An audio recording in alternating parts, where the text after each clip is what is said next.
ایک اعتراض یہ کیا جاتا ہے کہ اسلام میں جنگ کی تعلیم ہے۔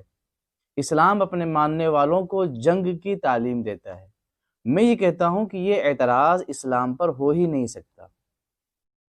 پہلی چیز تو یہ کہ دنیا میں جتنے مذاہب ہیں اور ان کی جو بھی مذہبی کتابیں ہیں، ان کتابوں میں کسی نہ کسی طرح جنگ کے قوانین اور جنگ کے طریقے موجود ہیں۔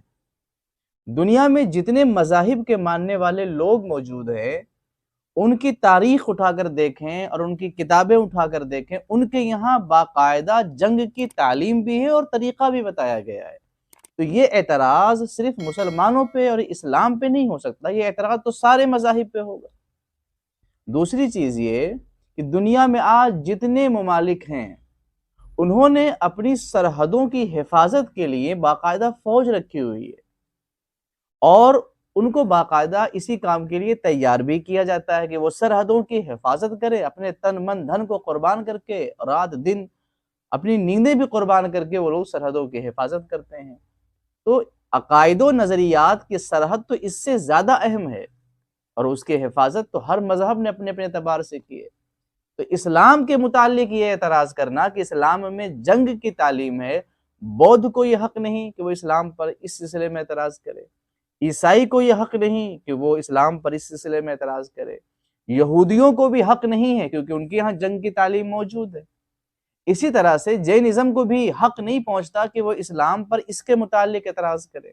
ایسے ہی ہندوازم کو بھی یہ حق نہیں ہے کہ وہ اسلام میں جنگ کی تعلیم جو ہے اس پر اعتراض کرے، کیونکہ ان کی یہاں بھی، ان کی مذہبی کتابوں میں بھی جنگ کی تعلیم موجود ہے۔ اور صرف تعلیم نہیں، میں جن مذاہب کا نام لیا ہوں ان کی تاریخ گواہ ہے کہ انہوں نے باقاعدہ جنگیں لڑی ہیں۔ مہابھارت کس بنیاد پہ ہوئی؟ ایک جنگ ہی تو ہے وہ، جہاں لاکھوں انسانوں کی جانیں گئی۔ ایسے ہی اگر بودھ ازم کا جائزہ لیں، جب ان کا دور حکومت تھا تو کتنی جنگیں لڑی گئیں۔ راجہ اشوک کتنا مشہور راجہ ہے، اور کتنی جنگیں لڑی گئیں، کس قدر جانے گئیں۔ تو اعتراض صرف اسلام پر نہیں، پھر سارے مذاہب پر ہوگا۔ تو جو جواب سارے مذاہب کے لوگ دیں گے، وہ جواب ہماری طرف سے بھی ہے۔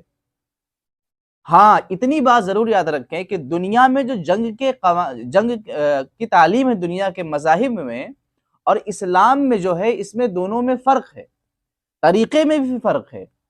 دوسرے لوگ جب جنگ کرتے ہیں تو بچوں کا، بوڑھوں کا، عورتوں کا، درختوں کا، جانوروں کا، دیہاتوں کا، نہتھوں کا خیال نہیں رکھتے، مگر اسلام میں جس جنگ کی تعلیم ہے اس میں ان تمام چیزوں کا بھی خیال رکھا جاتا ہے، حتیٰ کہ بوڑھے، مریضوں، بچوں اور نہتھے لوگوں کو اور بے قصور لوگوں کو ان سے جنگ نہیں لڑا جاتا۔ تو اسلام کے اس پر اعتراض نہیں ہو سکتا کہ اسلام میں جنگ کی تعلیم ہے۔ جنگ کے متعلق مزید معلومات انشاءاللہ تعالی